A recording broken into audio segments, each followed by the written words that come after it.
तसं मी अजित सोनवणे खासदार उदयनराजे भोसले यांच्या भारतीय जनता पार्टीच्या झालेल्या जाहीर यादीमध्ये नाव दिसत नाही, याचं नाव वगळं एक आहे.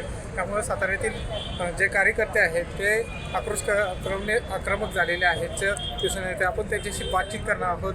काय सांगाल की आतापर्यंत भारतीय जनता पार्टीच्या यादीमध्ये उदयनराजेंचं नाव दिसून येत नाही, त्यामुळे आपण सर्व आक्रमकपणे नाही, आता महाराजांचं हे पहिल्याच यादीत नाव यायला पाहिजे होतं, कारण या महाराष्ट्रातला श्रीमंत छत्रपती शिवाजी महाराजांचे ते थेट 13 वंशज आहेत. त्या छत्रपतींच्या नावावरती सर्व पक्ष आपली स्वतःची जे आत्ता काय आहे ते मिरवतात आणि त्याच्याच वंशजाला जर तुम्ही डावलत असाल तर मला वाटतं की या पक्षांची खरोखर म्हणजे अवघड परिस्थिती होणार आहे. आता जर राजकीय भाषेत आणि राजकीय गणितात बोलायचं म्हटलं तर महाराज साहेबांच्या पाठीशी या 18 लाख मतदारांपैकी कमीत कमी 15 लाख मतदार हा उदयनराजेंना मानणारा मतदार आहे. काही मतदारांना कुठल्याही पक्षाची घेणं देणं नाही आहे. फक्त त्यांना उदयन महाराज हे स्वतःच जे आहेत त्यांची जी मुळात कधीही कुठला जातीभेद न मानणारे आमचे महाराज साहेब आहेत. सर्वांच्या अडीअडचणीला कुठल्याही परिस्थितीला ते प्रत्येकाला मदत करणारे आमचे महाराज साहेब आहेत. आणि यामुळं अगदी 20-22 वर्षाच्या मतदारापासून ते 70-80 वर्षाच्या वयस्कर वृद्ध मतदारांपर्यंत सुद्धा महाराजांची एक अतिशय चांगली अशी प्रतिमा आहे. आणि अशा प्रतिमेचा अख्ख्या जिल्ह्यामधला एकही नेता मला तुम्ही दाखवा सध्याच्या परिस्थितीला. आणि जर महाराजांना जर तिकीट जर डावललंच असं गृहीत धरा की महाराजांना तिकीट डावललंच तर नक्कीच आमचे महाराज साहेब जे आहेत ते विचार करणारच नाहीत मुळात कोणत्याही प्रकारचा कोणत्या पक्षाचा. आणि आम्ही त्यांना गप्प बसून देणार नाही. आम्ही अपक्ष या गोष्टीचा विचार करणार नाही तर अगदी 100% अपक्ष पूर्ण ताकदीनं आम्ही उभं राहणार. आणि जेव्हा आम्ही अपक्ष म्हणून निवडणूक लढवण्याचा जर विचार करतो त्यावेळेस कोणताही म्हणजे सातारा ज्या लोकसभा अंतर्गत येणारे जे 6 तालुके 6 मतदारसंघ आहेत याचा जर विचार केला तर महाराज साहेबांना अपक्ष म्हणून संपूर्ण महाराष्ट्रात सर्वाधिक मताधिक्य मिळेल. कारण जनमानसांची सध्या भावना अशी आहे की आम्हाला महाविकास आघाडी पण नको, महायुती पण नको. कारण ह्यांच्या जे चाललेलं जे राजकारण आहे त्याला खरोखर जनता कंटाळलेली आहे. आणि ह्या कंटाळलेल्या वातावरणालाच आता पूरक असं आम्हाला अपेक्षा असं वातावरण मला वाटते. जर भाजपनं जर तिकीट दिलं तर ठीक आहे, ती त्यांच्यासाठी ती जमेची बाजू असणार आहे. पण जर नाही तिकीट दिलं तर त्यांच्यासाठी मात्र ती धोक्याची घंटा असणार आहे. आणि कालचाच एक टाइम्स ऑफ इंडियाचा मला वाटतं सर्वे होता, मला तुमच्या चॅनलचा नव्हता ना, तुमच्याच चॅनलचा होता हां.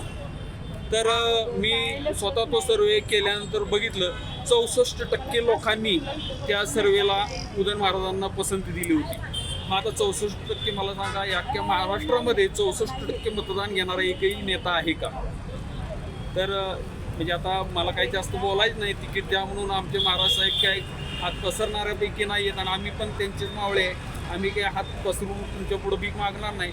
द्यायचं असं तर त्या नसेल द्यायचं तर मग आमची ताकद काय आहे ती वेळ आल्यानंतर 100% दाखवू, एवढं नक्कीच की या ठिकाणी जे कार्यकर्ते ते वेळ नक्की आल्यावर दाखवू. आणि काही कार्यकर्ते आपण बातचीत करणार होतो. काय सांगाल की आत्तापर्यंत जे उमेदवारी आहे अजूनपर्यंत जाहीर करण्यात येत नाही, त्यामुळे कार्यकर्ते आक्रमक नाही. महाराजांचं असलेलं प्रेम, जिव्हाळा आणि जे समाजामध्ये जे प्रतिक्रिया दिसते ती प्रतिक्रिया बाहेर येत असताना दिसते तुम्हाला.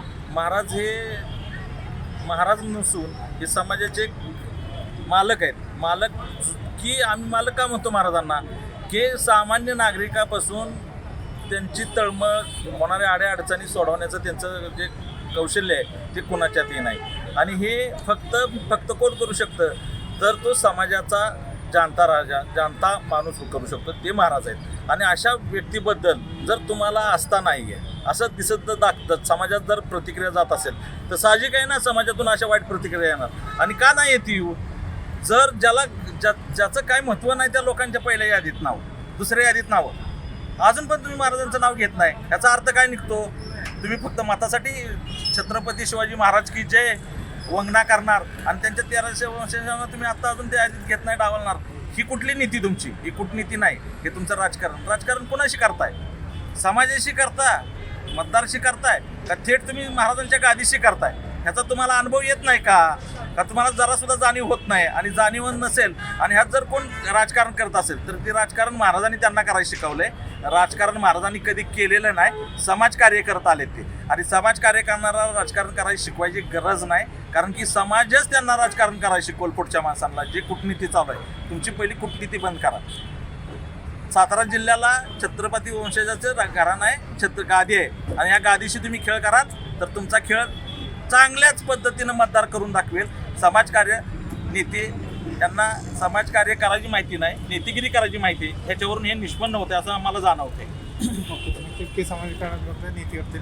आपले जे मराठा क्रांती मोर्चाचे काय आपण त्यांच्या माध्यमात आता त्या काय सांगाल की या ठिकाणी उदयनराजे भोसले यांची उमेदवारी अद्याप जाहीर केली नाही आणि मराठा आरक्षणामध्ये जो प्रश्न मांडले होते त्याबद्दल आपण त्याबद्दल सांगाल तर? भाजपच्या डोक्याची हवा आहे ना, हवा त्या हवेचे त्यांना गर्व आहे.